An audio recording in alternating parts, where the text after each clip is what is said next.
All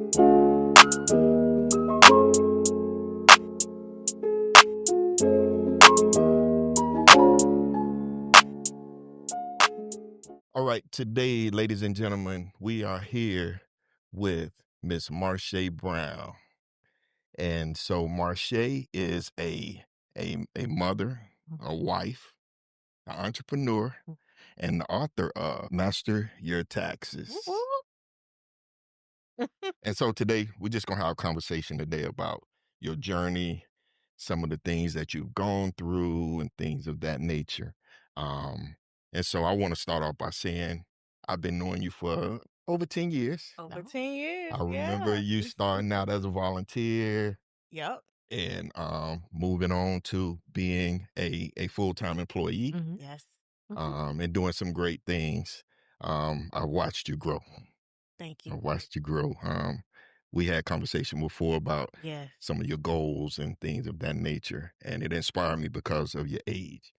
So what I want to tell everybody is Marshae is 1/3 of Jam. Jam is Jay, Ariel, and Marshae. So that's what they were called at the job. Jam. Okay. So she's the headliner. she's the M in Jam. Okay. Right. And so talk a little bit about Jam. How did Jam inspire you as you've gone through this journey? Okay, so when I first came to this affiliate in the league, I'll call it, right? We in the movement. I was young. I was fresh out of college.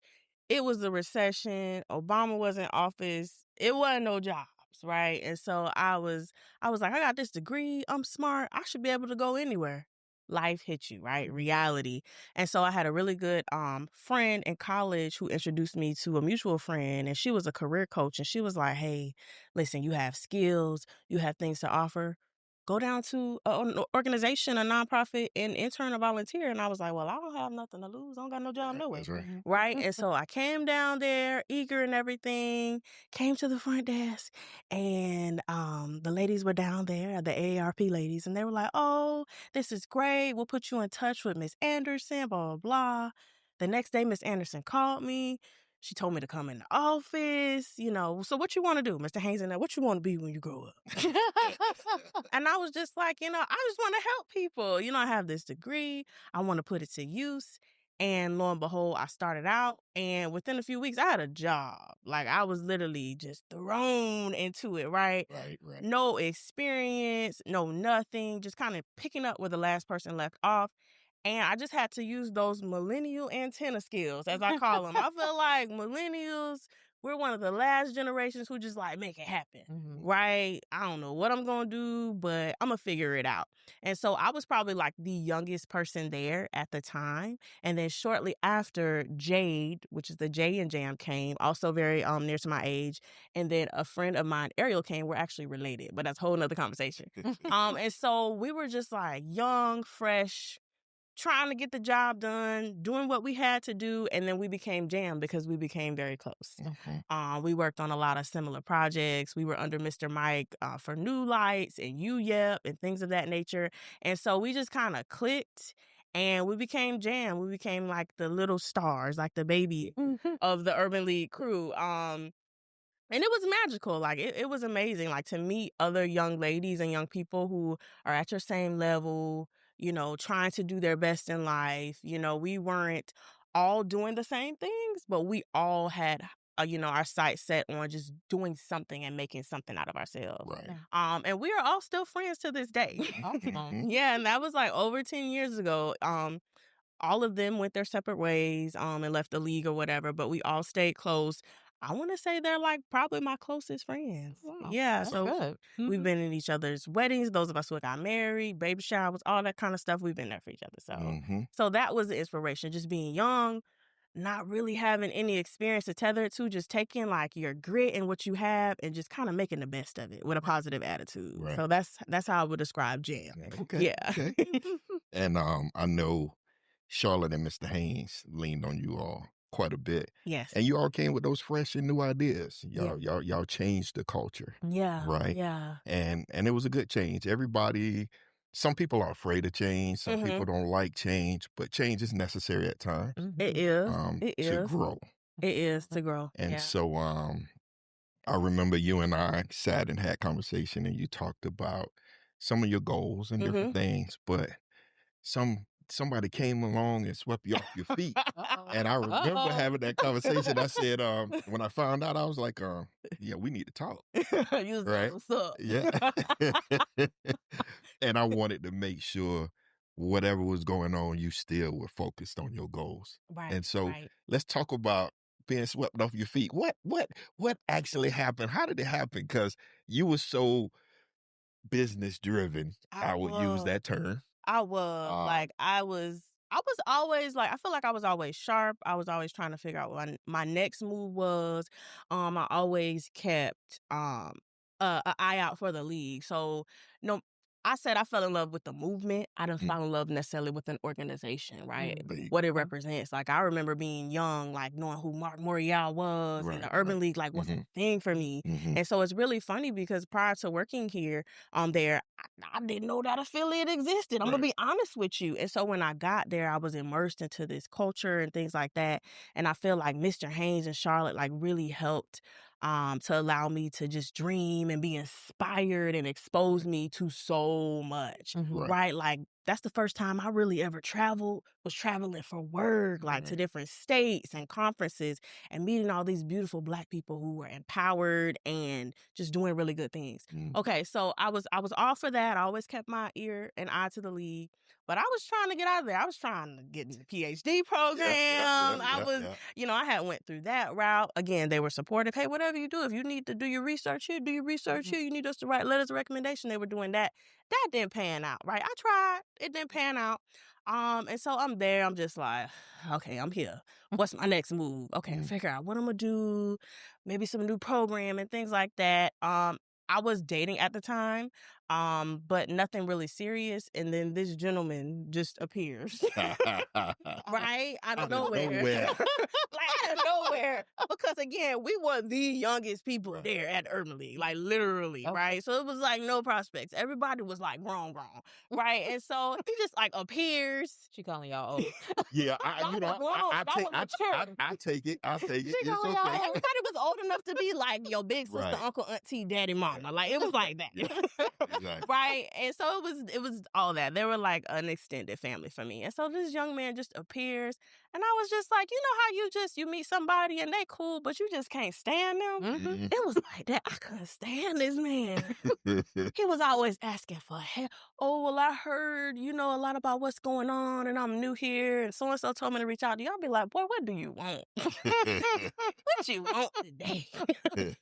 And then lo and behold, we were colleagues. We were just casual friends. It was really nothing. I think we had a conversation one day and I just see him differently, right? You know how you really get to talk to someone and see them just as a person, as a human being. You get to like hear their heart, like what they've been through, their experiences, and it kind of changed my perspective of him. And so we began to talk. He may talk about this infamous text message. I don't know if he told you about it. That I sent him. I don't believe so. It wasn't anything risque. It was just a, hey, I see you as a person. I see you as a man. And I just hope that you see yourself as this way. It was in that respect. It wasn't like me like, what's up? It was just like, you know what? I just want you to know if you can't see yourself this way, that I think you're a phenomenal person. You're doing great. And I'll see you. It was like that. Ever since then, we've probably been locked in.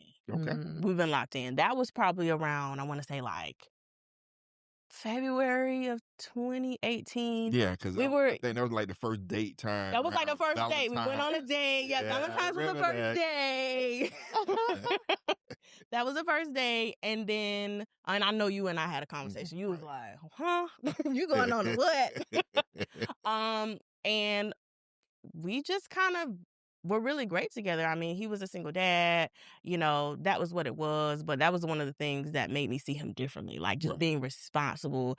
Like, because you just don't see a whole lot of young Black men who are so like involved in the lives of their kids. Correct. Right? Who were like putting their kids first. And Mhm. so to me, that was a quality that I thought was admirable of him. Right. And so we dated or whatever. We started dating in February. We were engaged by September. We were married by November. Oh, wow. It was like that. Y'all Yeah. been moving. Look, It was they like, weren't playing. They weren't playing. I see. It was like that. Okay. And so that was in 2018. We're coming up on 7 years.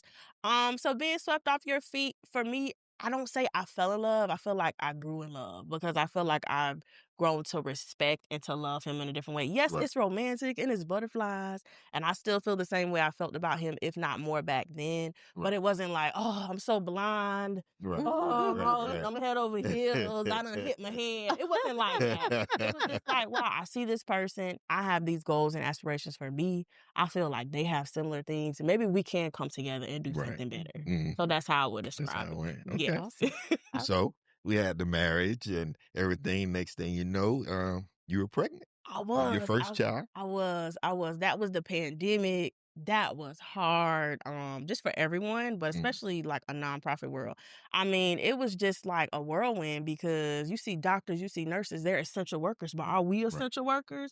You know, we survive by grants and donations and things like that. But I would say around that time, I feel like the money kicked in more during the pandemic to Black nonprofit organizations than any other thing. And I felt really blessed that we had leadership that really spoke up for us and our necessity, you know, to the community. Things changed. I did have a baby in 2020. And you know what? I brought him to work. Sure did. Yeah. I did. You had a I spot did. upstairs. He had a spot upstairs, upstairs jazz, where it's like the little suite and like the big office in the middle. Back there, I had a little area for him. He came to work with me a couple days a week for like a year. Oh, wow. Yeah, for like a year. He probably works better with adults than he do with kids. Just for that. But he was cool. It was him, me, Elmo, and his play area. His van would come in sometimes. The staff would see him. I did that. We ran it back again.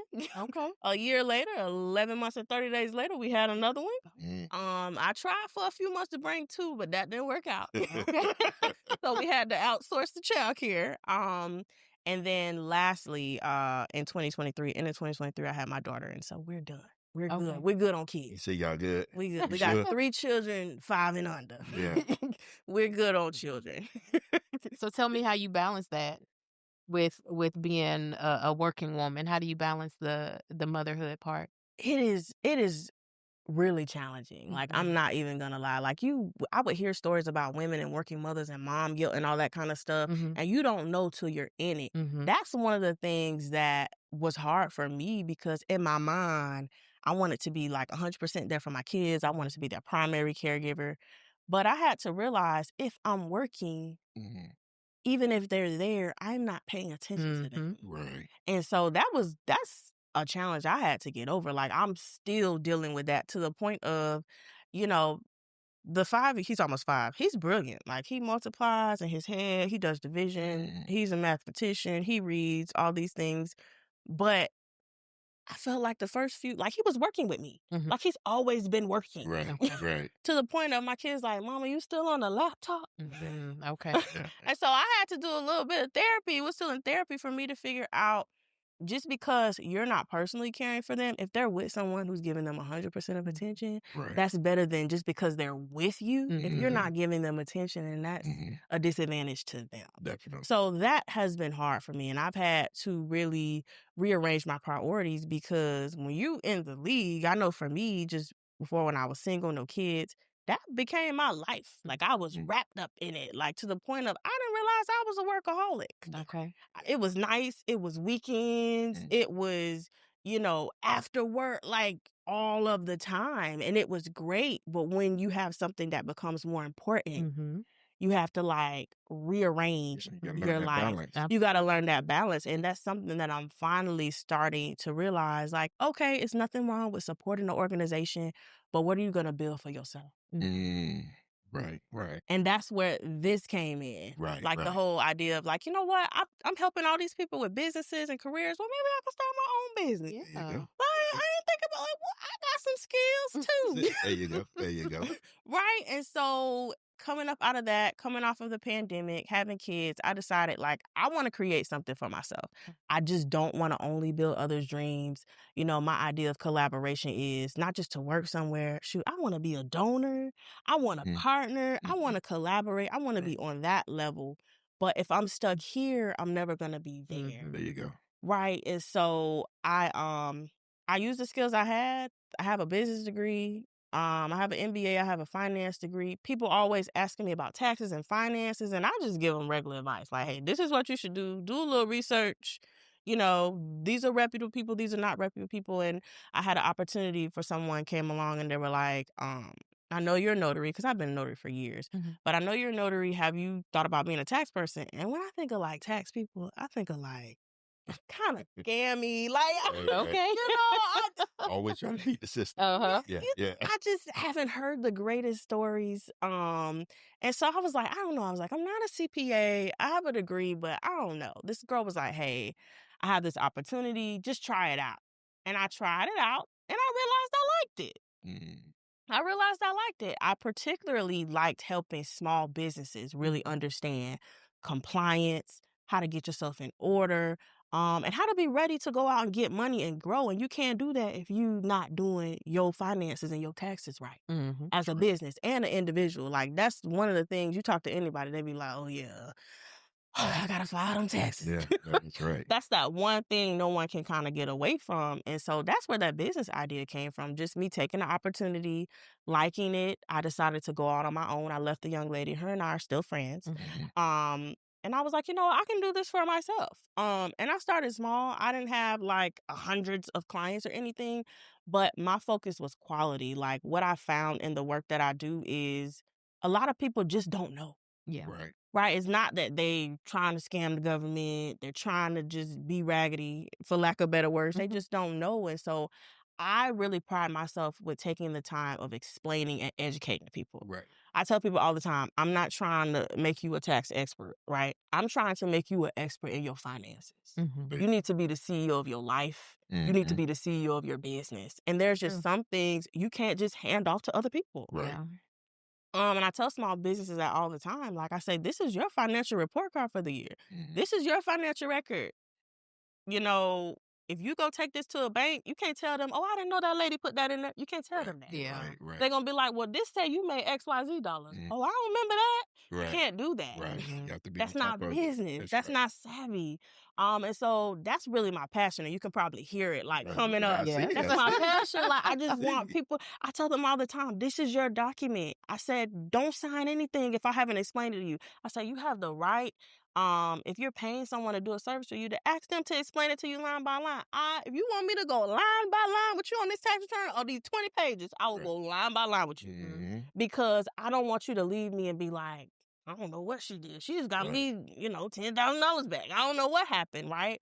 And also explaining to them, you know, being a business owner, the idea is to make money. Yes. You writing everything off, that's cool the first few years, but if you are not making any money, you don't have a business. You don't have a business. Because the point of a business is to be profitable. Yeah, exactly.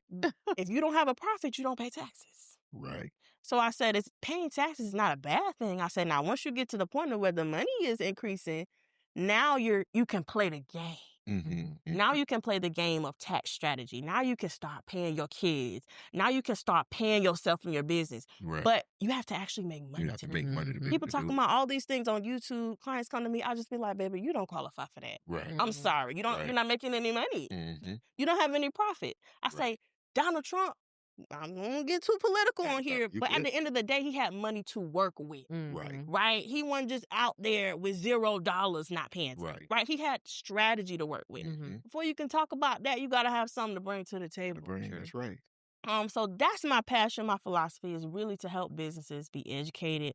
That's why I wrote this book. It's called Master Your Taxes, Financial Foundations for Entrepreneurial Success. And it is just like a basic guide for self-employed, new entrepreneurs, and others who just want to know the basics, right? I don't go into strategy with this because you can't build on nothing if you don't have the roots and the foundation. True. Right? If you don't know, I don't know if it's a 1040, Schedule C, 11, if you don't know those things, And you don't need to know everything, but you need to Right. know what you're working with. Right.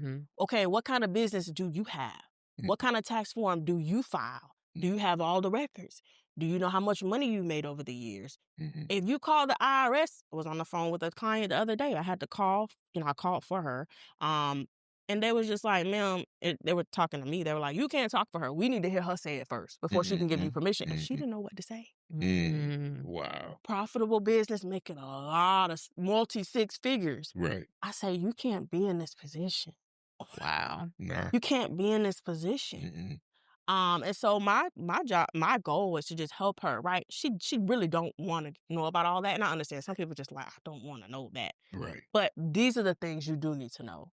I want you to know these are the things I'm working on you. I'm not filing nothing without your consent, without you looking at it, without you signing it, without you understanding. I'm filing this for you. Right. You gonna owe these people this money. Do you understand they're gonna mail you a letter? Right. Like, I want you to know, like, if you get a refund, why are you getting a refund? Right. What credits or deductions did I apply to your return that you qualify for? What's going to happen next year because you qualify for this? Are you going to have to keep it up? Are you going to have to pay it back? Like, people need to understand those things because, unfortunately, the IRS is like a really lenient parent who lets you do what you want to do, but they will always come back. They coming back. They coming back. Listen, they sent her something from 2011. Oh, wow. I said, it's 2025. That's right. They gonna get it. They gonna get it. I say, we was on the phone with them and they didn't even mention this. They mentioned stuff from earlier last quarter, 2011. Yeah. Wow. Yeah. So that's how they are. That's my passion. Just educating you.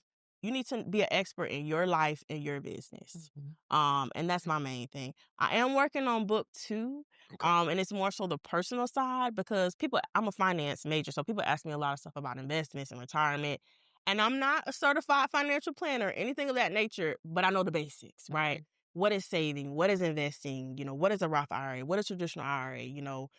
Whole life, term life, like those like basic things, real estate, things like that, mortgages. I understand the basics enough to get you on the right path and then refer you to an expert who's going to walk you along. Right. And so my second book will be Master Your Taxes as well, but it's going to be called It's Personal. And I'm just going to go through the different stages of life when you're first starting out in your career, if you start a business, if you're closer to retirement, like what are the different tax implications and things you need to just be aware of that could happen. Okay. Yeah. So that's book 2 coming out shortly. Awesome. So I heard a new term, I think it was last year, the BOI. And so I'm sitting and I believe I was in a meeting at Urban League and someone mentioned about, oh yeah, got to do your BOI. And it's if you had a business and I'm sitting there like, I don't know what that is. I think I need to get it done. So I did some research. So what is the BOI? So the BOI is the Beneficial Owner Impact Report. BOI, Beneficial Owner Impact. It's a report. So it's basically just something that FinCEN, and forgive me, y'all gonna have to put this in like the podcast notes. FinCEN is like the federal federal financial crimes organization of the United States. They basically are trying to make sure you're not money laundering. Is what it is. So the BOI report is for you if you own any type of business. They want to know, do you own it? How much percentage that you own it? And that there's not anybody else owning this that shouldn't be owning the business trying to take the money and launder it for something illegal. That's really the point of it. Okay. And so a lot of people, it was like a big uproar. It's a lot of stuff went on in Congress. It's legal. It's not legal. You should. I told people it's just a simple report. It takes 5 minutes. Right. You own this company. This is your address. You are a real person. That's it. If anything changes and you partner with somebody, you just update the BOI to say we both own this many shares of this company. Right. And that's it. Yeah, it's just reporting. They just want to know is you doing something. And I got nervous when they started saying BOI, you have to report it. And then when I asked that to do the form, I'm like, this wasn't a big deal. Yeah, it's not a big deal. It's not a big deal. Yeah. And you do a report each year anyway. You do. You own the business, so simple. It's just simple. Yeah, it's just for. I had me scared though, because the penalty could be X amount of dollars. And it was technically, I don't think anybody actually got charged for it, but I think that's what they were going back and forth in Congress about. Like, is this constitutional? And at first they said no, it wasn't. Don't fill it out. And then they came back and said you do have to fill it out. I just told people just fill it out. Yeah. Fill it out. Yeah. And then you have a lot of companies who was charging people again. It takes 5 minutes. Mm-hmm. 5 minutes. But if you don't know what kind of company you own, Right. and if it's an LLC, a corporation, then you're confused. Now you're paying somebody to do something for 5 minutes. Yeah, because people would charge it. I remember one of the my colleagues who used to be at Herbal League, she was about to pay $99. Oh, and I was like, I said, no. I said, let me take you to the website and show you. You could do it on your own. Yes. You know, but she was about to pay $99. Listen, if you're, and that's the other side of business. People are like, is that illegal? It's not illegal. They are capitalizing off your ignorance. That's it.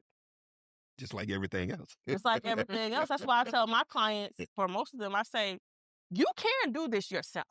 Okay. And I'm honest with them. People are like, you shouldn't say that. I'm gonna be honest with you. I'm not doing anything extraordinary, right? In and of itself, it's data entry. If you regular, you got a W-2, that's all you got. You don't got no kids.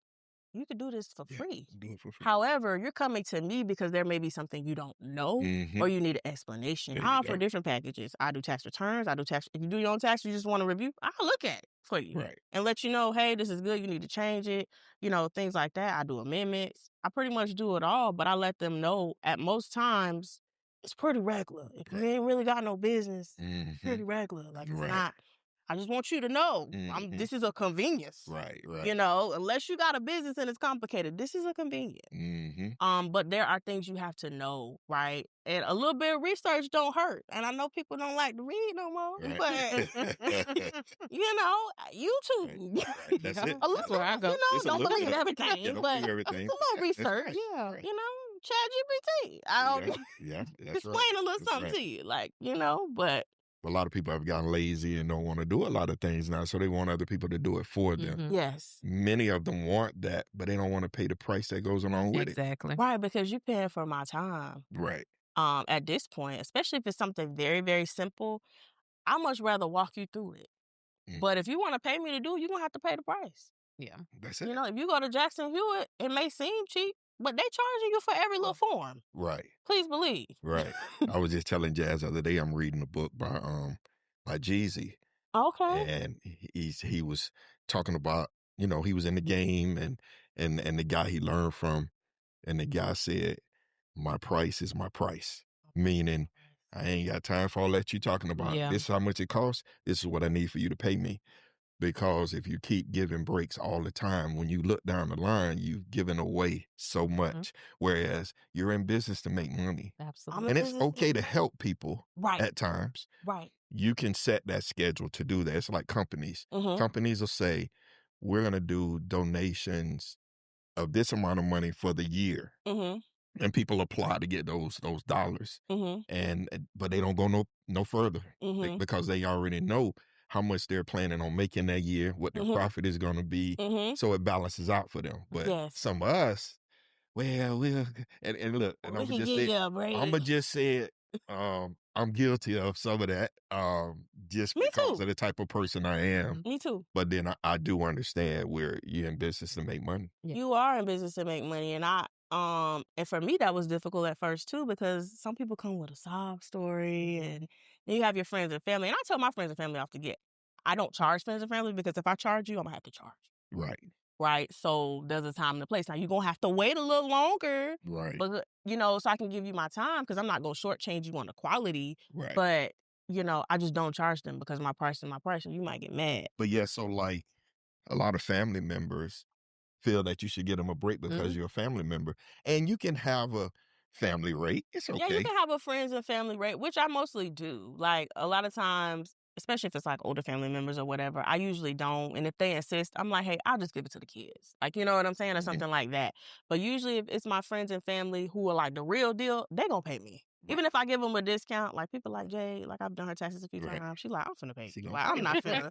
Like, she's like, because I understand. Yeah. You know what I'm saying? And she's like, I don't expect that, because you're a business. Right. And because I've worked with friends and family they've had services, and when you get a discount, sometimes you get discounted service. Absolutely. That's right. You don't get the quality. You know what I'm saying? Like, I want to be treated like a paying customer. Absolutely. So I'm that person too. Like, no, what is your rate? Right. Because I'll treat me like a stranger that you don't know, that you're trying to impress. Like, that's how I roll. But yeah, we're in business to make money. I think your prices should be firm. I don't think they should be like pie in the sky. Again, as a business owner, do a little bit of research. What are the prices for my industry? What are my skills and quality? How much experience have I brought? And then you set your prices and then set them. Don't change them. Set them. Right. If they're what they are and they increase, increase them. Write you a little thing for your business. Say my prices have increased to let people know. And that's what I tell my clients. Like, I'm not just pulling stuff out the sky. You can go on my website. It's the same price. Right. And something I've done for me personally, is I just accept payment up front. Like, I write you a letter of engagement. It's never going to be, I said is this, and it's another thing. You sign this letter. Right. We both agree. Right. I take my payment. And I get your service done immediately because I took in your money. Yeah. Right? So that's how I roll. And I find it's a lot better because it's nothing like you got a deposit and people dragging their feet and you waiting on them and you trying to get the rest of your money. So that's how I roll in business. But I mean, customer service is everything. Just making sure that the customer is pleased. Again, I try to explain everything to the best of my ability. Right. Every customer is not your customer. That's true. And a lot of times price will help you determine that. But everybody is not your person. If it's somebody that's extremely difficult that you don't want to work with, serve them and then let them go. Don't work with them anymore. You know what I mean? You didn't go into business to be broke, to be struggling, or to be irritated. Right. Like, I Definitely. Very true. do that at work. Like, I'm not trying to be irritated. Right. Exactly. When I'm trying to make money. Like, I know everybody is not going to read the book in entirety or anything like that, but I just like clients who want to make the best decision and want to do better. And if they're just willing to learn a little bit, that's my type of client. Right. Definitely. Yeah. Yeah. It's embedded in my head. And you're going to know what it is. The BL. Think about BL. Think about those two letters. Think about at the job working with Anderson. And it was always used, which is bottom line. Yep. That's it. And I used to hear her saying that all the time. I'm like, we got to do this and do that. But I understand overall, it is the bottom line. Because nonprofits are businesses too. That's right. Right? They're just in the business. They're not making a profit. They're supporting a mission, right? It's mission driven. But at the end of the day, we get grants, we get stuff. We got to make that work. Got to make it work. The bottom line means people going to get paid. We going to eat, that kind of thing. And so everything is a business. I tell people all the time, I tell young people, your life is a business. You are the CEO of your business. Your personal finances, your home is a business. If you operating on a deficit, more money got to come in or less money got to go out. Yeah. You got to make those things work. And in this economy, unfortunately, downsizing probably is not the best thing. I don't know many people who can downsize without having a good quality of life. You have to figure out unique ways to bring in more revenue. That's right. If you got to change jobs, whether you like something or not, you got to do what you got to do. If you got to ask for more, you got to do what you got to do. Do what you got to do. If you got to protect your energy because you need to go get a side hustle, and you can't get that job 120, and you got to give it 85, you got to do what you got to do. What you got to do. Sure. Because this is your life. Yeah. Definitely. You can't go to that job and be like, I wasted my life and I gave you everything and now I have nothing in return, or a grant ended and now I'm not employed. Right. That's right. Or, they had to do cuts for whatever reason, It's nothing, that's not their problem. That's right. It wasn't on purpose. Yeah. That's right. It wasn't personal. You are a part of a mission. You were not the mission. Right. Right? And that's something that I had to learn with balance too, taking ownership of me. You can't take ownership of an organization or anything else that you have not created. That's why I created something up for myself There you go. that I can completely control no matter what. That's right. And everything else can just be overflow. That's right. That's right. Yeah. Yeah. So shout out to you, Charlotte. Yeah. You inspired me, so I do understand some things, and sometimes it takes a little longer because we're so consumed with so many other things that are going on in life that we don't pay attention. And so I always have to take it back here. We talk about the bottom line. It's the same thing with our relationship with Christ. Yes. The bottom line is, what about your soul, right? That's right. No matter what else is going on around you. That's right. What about your soul? That's the bottom line. You got to keep that relationship because, things come and go. That's the constant thing. If that's your Right. faith, Right. if it's built on him, if he's the solid rock of your life, Right. okay, storms come, That's right. people come and go, Mhm. that you thought was gonna be around for a long time. Yeah. You know, that's got to be your bottom line. It's a lot of going on with mental health, and people are hopeless and things like that. They don't really they're not anchored to anything. There you go. Right? I mean, at the end of the day, and I can say this, God forbid anything happen to my family or marriage or whatever, I know I'm going to be all right. Right. Right. You know what I'm saying? Because I'm anchored. Yeah. There you go. Right? I can weather anything. I can't say how I'm going to weather it, but I have enough faith to know I'm going to be okay. Right. Yeah. Right. No matter what. That's right. Yeah. That's that faith. That's having faith. Yeah. And that all circles back to, I appreciate how you're setting the foundation for your family. Yes. So now your young people will be equipped. Yes. Yes. And when they go through the different adversity and the different things in life, they have the resources and the tools. Yeah, your biggest resource is the source. Yes. That's it. God, That's right? it. Number That's it. one. You know, I Mhm. mean, he can make something out of nothing. That's You know what I'm saying? There's plenty of times where things were difficult, not necessarily financially, but just in a lot of things. And I'm like, I don't know how this gonna work out, but it always worked out. That's right. That's I right. always prayed, and I always came up on top. That's it. I'll say That's that. it. That's it. I mean, I can't attribute that to anything else. Yeah. And that's him. That's it. That's it. That's my theme song, Pastor Mike, which is winning. Yes. As long as you got faith in God, and You're gonna win.